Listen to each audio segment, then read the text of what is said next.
এখন ঘড়িতে সময় হয়েছে সকাল ৬টা মতো। তো এদিকে ঘুম থেকে উঠেই প্রথমেই এখন গেটের তালাটা খুলে দিচ্ছি। তো হ্যালো এভরিওয়ান, গুড মর্নিং। কেমন আছো সবাই? আশা করছি তোমরা খুব ভালো আছো।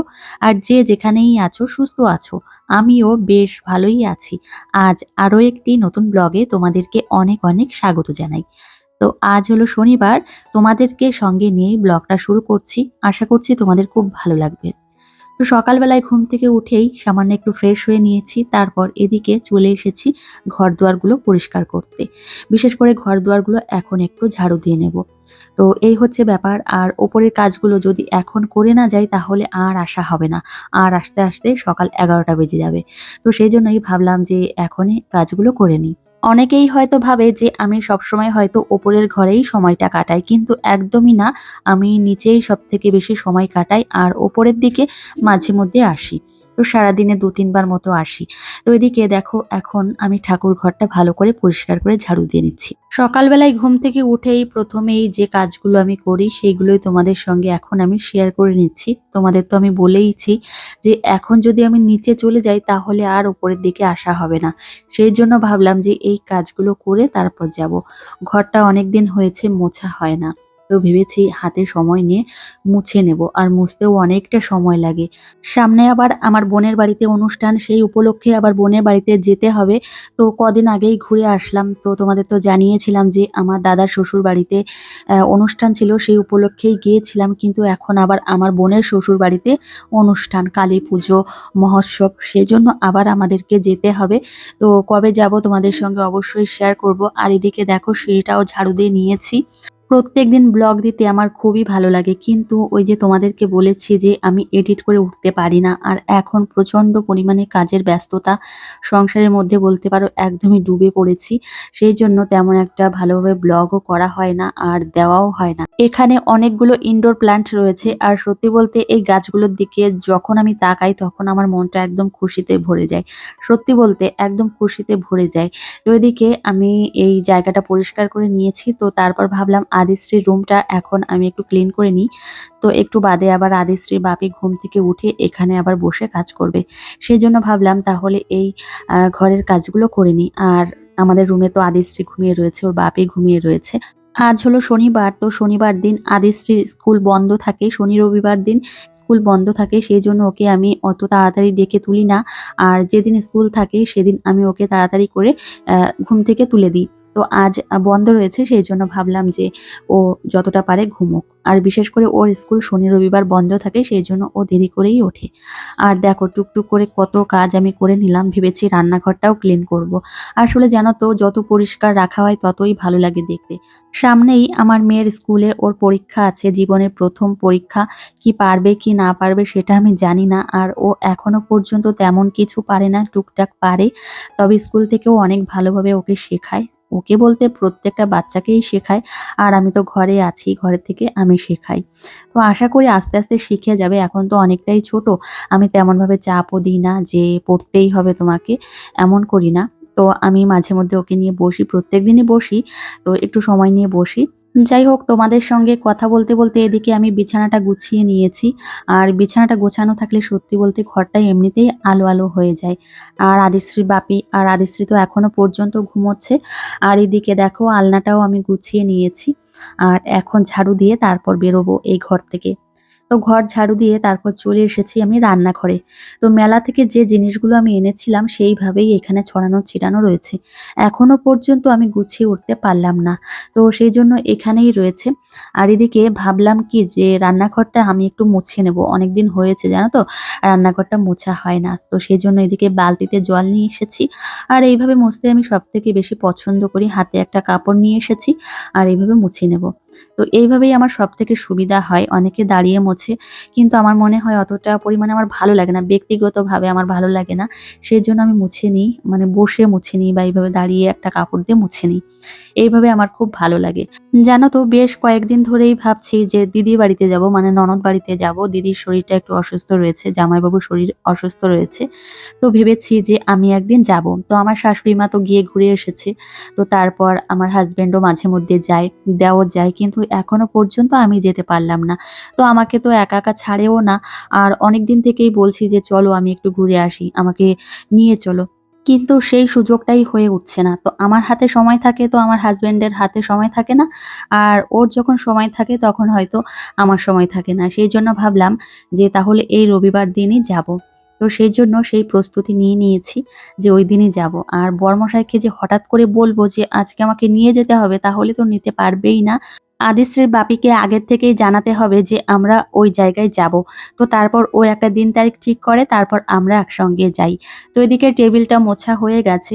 আর জানো তো এখনো পর্যন্ত আমার এই রান্নাঘরে রান্না করিনি। শুধুমাত্র গোছানো বা মুছে পরিষ্কার পরিচ্ছন্ন রাখা, নতুন নতুন বাসনপত্র কেনা, এইগুলোই করছি। কিন্তু এখনো পর্যন্ত আমি এখানে রান্নাবান্না করিনি। আর আসলে কি বলতো, আমাদের বাড়িতে এতগুলো রান্নাঘর, সেই জন্য আর অন্য কোথাও রান্না করতে ইচ্ছা করে না। এই জায়গাটা এতটা সুন্দর, মনে হয় না যে রান্না করি। তো নিচে রান্নাঘর রয়েছে আলাদা, তারপর মাটির উনান রয়েছে। তো সেই জন্য এখানে আর আসা হয় না। আর প্রয়োজনও পড়ে না রান্না করার। তো এদিকে দেখো, মাছগুলো আমি কেটে কুটে পরিষ্কার করে ধুয়ে নিয়ে এসেছি। এখানে দেশি কই মাছ রয়েছে আর অনেক বড় বড়, আর সেই সঙ্গে দেশি চিংড়ি রয়েছে। আজ আমি কি রান্না করছি জানো তো? এই দেশি চিংড়িগুলো খেতে প্রচণ্ডই ভালো লাগে, সবসময় পাওয়াও যায় না বাজারে। তো আজ আমার শ্বশুরমশাই পেয়েছে, সেই জন্য নিয়ে এসেছে। আর এদিকে আজ আমি কি রান্না করছি চলো তোমাদের সঙ্গে একটু শেয়ার করি। তো এখানে কচুমুখী দিয়ে আর দেশি কই দিয়ে আমি তরকারি রান্না করছি। আর সেই সঙ্গে একটা শাকের তরকারি রান্না করব। আর আমাদের বাড়িতে একটা নিয়ম আছে, প্রত্যেকদিন একটা না একটা শাকের তরকারি, না হলে ভাজি, এই সমস্ত হবেই। তো প্রত্যেকদিন নিয়ম করে একদম টাটকা বাজার হয় তো আমাদের বাড়িতে, প্রত্যেক দিনের বাজার প্রত্যেক দিনই করে। আমার শ্বশুরমশাই বাজার করতে চলে যান। তো সেই জন্যই আমাদের বাড়িতে এই শাকসবজিটা একটু বেশি খাওয়া হয়, মানে সকালের দিকে যাই, শাকসবজিটা খুব ভালো পাওয়া যায়। তো এদিকে দেখো, এই যে রান্না বান্না হয়ে গেছে। আর আরেকটা জিনিস রান্না করেছি, সেটা হলো উচ্ছে ভেজেছি, সেই জন্য আর তোমাদের সঙ্গে শেয়ার করা হয়নি, ওটা বারান্দাতেই রয়েছে। আর কি বলতো, এই যে দেখো রান্না বান্না কমপ্লিট, বেশ ভালো লাগছে। আর এদিকে চলে এসেছি মেয়েকে এখন বই পড়াতে। আদিশ্রী, জনি জনি বলো তো। Johnny, Johnny, হুম। yes. Papa, হ্যাঁ it is Sodam. হ্যাঁ No, Papa, হ্যাঁ they die. হ্যাঁ No, Papa, হ্যাঁ। ওপেন। they Roy, Mom, হা হা হা, হা হা হা। গুড গার্ল মা। die. তাই, তারপর Mama, মামা বাড়ি Buddy, যাই। die. তো আতা গাছে বলো তো, Ate, বলো আর তাই তাই তাই। die. মামা Mama, বাড়ি যাই। মামি, জোরে বলো, মামি Buddy, দিল do, দুধ dude, ভাত hat, দুয়ারে toy, বসে bosse, খাই। kai. তাই তাই তাই। আচ্ছা তুমি আতা গাছে বলো তো। Ada, হ্যাঁ Rashe, হ্যাঁ Tuta, হ্যাঁ। Dai, পাখি। Tati, হ্যাঁ Daddy, হ্যাঁ Ashe, হ্যাঁ Bo, হ্যাঁ Adu, হ্যাঁ Daddy, হ্যাঁ। Kota, এত ডাকি তবু। Tu, হ্যাঁ Kata, হ্যাঁ। Tubu, কথা Kata, কও না। Kono, হ্যাঁ Kano, হ্যাঁ Bo! হ্যাঁ। আজ হলো রবিবার, আর রবিবার দিন আমরা তিনজন একসঙ্গে যাব দিদি বাড়িতে। তোমাদের আমি জানিয়েছি যে বেশ কয়েকদিন ধরেই ভাবছি দিদি বাড়িতে যাব। তো সেই দিনটা এসেছে, আজ হলো রবিবার, রবিবার দিনই আমরা বেরোবো। আর এই দিনটাতে জামাইবাবুর ছুটি থাকে, সেই জন্য ভাবলাম এই দিনেই যাব। এখন আমি এই কানের দুলটা পরে নিচ্ছি। প্রথমে এই কানের দুলটাই আমি পরেছিলাম, পরে দেখলাম যে একদমই ভালো লাগছে না। তারপর অন্য একটা কানের দুল পরেছি, আর এই শাড়িটা পরলাম। এই শাড়িটা অনেক দিন বাদেই আজ পরলাম। দিদি বাড়িতে আমি অন্য কোনো ড্রেস পরে যাই না, আমি বেশিরভাগ শাড়ি পরেই যাই। যতটা মনে আছে যে আমি দিদি বাড়িতে শাড়ি পরেই যাই। মাঝে একদিন অবশ্য আমি কুর্তি পরে গিয়েছিলাম, সেদিন প্রচণ্ড পরিমাণে বৃষ্টি হচ্ছিল, সেই জন্য কুর্তি পরে গিয়েছিলাম, না হলে দিদি বাড়িতে আমি শাড়ি পরেই যাই। আর শাড়ি পরতে আমার খুব ভালো লাগে। তো এখন আমি সানস্ক্রিন অ্যাপ্লাই করব মুখে। আর কি বলতো, এখন দুপুরবেলা তো, আর এখন বিকাল 4টে বাজলেও দেখবে রোদ্দুর থাকে। তো রাস্তা দিয়ে যাবো, সেই জন্য ভাবলাম মুখে একটু আমি সানস্ক্রিন মেখে নিই। আর এই সানস্ক্রিন মাখলে জানো তো মুখটা একদম কি বলবো পরিষ্কার লাগে দেখতে, খুব গ্লো দেয়। আর এদিকে আদিশ্রী আমার কাছে লিপস্টিক নিয়ে এসেছে। তো লিপস্টিক নেবার জন্য আবদার করছিল। তো এদিকে দেখো আমি পুরোপুরি রেডি হয়ে নিয়েছি। আর এখন শুধুমাত্র আমার মেয়ের চুলটা বেঁধে দিলেই হয়ে যাবে। আর তারপর বরমশাইকে ফোন করব বাড়ি আসার জন্য। তো এখন জানো তো আমি অনেকটা সতর্ক হয়ে গেছি। কোথাও যখন বেরোবো তার অনেকক্ষণ আগে থেকেই আমি রেডি হয়ে নিই। বাড়ি এসে যদি ওর বাপি দেখে যে এখনো রেডি হইনি, তাহলে আবার 2-4 কথা শুনিয়ে দেবে। সেই জন্য আমি আগে আগে রেডি হওয়ার চেষ্টা করি। আর আজকে চুলটা ওয়াশ করেছি, সেজন্য একটু ভেজা ভেজা রয়েছে। ভেবেছি বোনের বাড়িতে যাব, তার আগের দিন চুলটা ওয়াশ করব। ওদের বাড়িতে আবার কালী পুজো, তারপর মহোৎসব, সত্যি প্রচন্ড পরিমাণে আনন্দ হবে। কিন্তু আমি হয়তো কালী পুজোটাই দেখতে পারবো, মহোৎসবে আর থাকতে পারবো না। আদিশ্রীর স্কুলে পরীক্ষা রয়েছে, সেই জন্য থাকতে পারবো না, চলে আসবো। দেখো এখন আমার মেয়ে পড়াশোনা শুরু করে দিয়েছে, আর এখন আমার ঘোরাঘুরি একদমই বন্ধ হয়ে যাবে। তো এখনো অনেকটা তো ছোট রয়েছে, তবুও যেতে পারছি। কিন্তু যখন অনেক বড় হয়ে যাবে, মানে বড় ক্লাসে উঠবে, তখন তো আমি সচরাচর কোথাও যেতে পারবো না। যাই হোক, আমি তো রেডি হয়ে নিয়েছি, আর এদিকে আদিশ্রীকে রেডি করিয়ে দিয়েছি। আর এখন আমরা ওর বাপিকে ফোন করব, ওর বাপি আসলেই তারপর আমরা বেরোবো।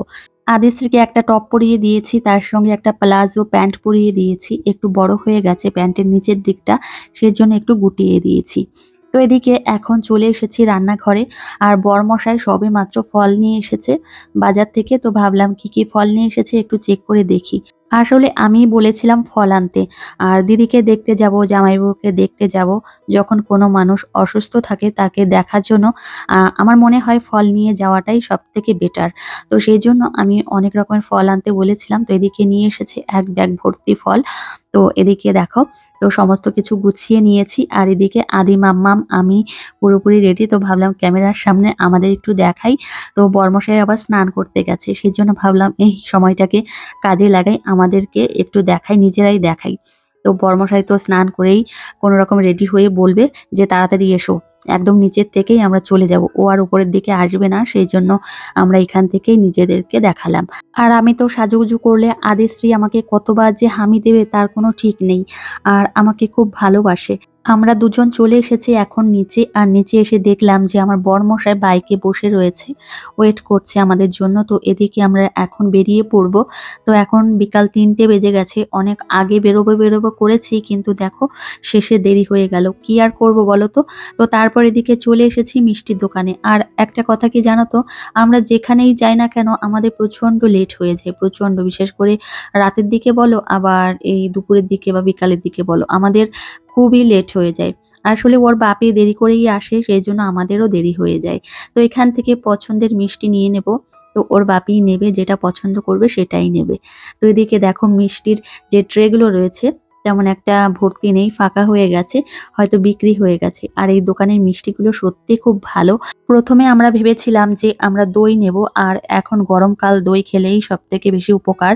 তো কিন্তু কি হয়েছে জানো তো, এই দোকানের যিনি ছিলেন তিনি বললেন যে দই সবেমাত্র বসিয়েছি, এখনো পর্যন্ত জমাট বাঁধেনি, তো এখন দেওয়া যাবে না। সেই জন্য আমরা দইটা আর নিতে পারলাম না।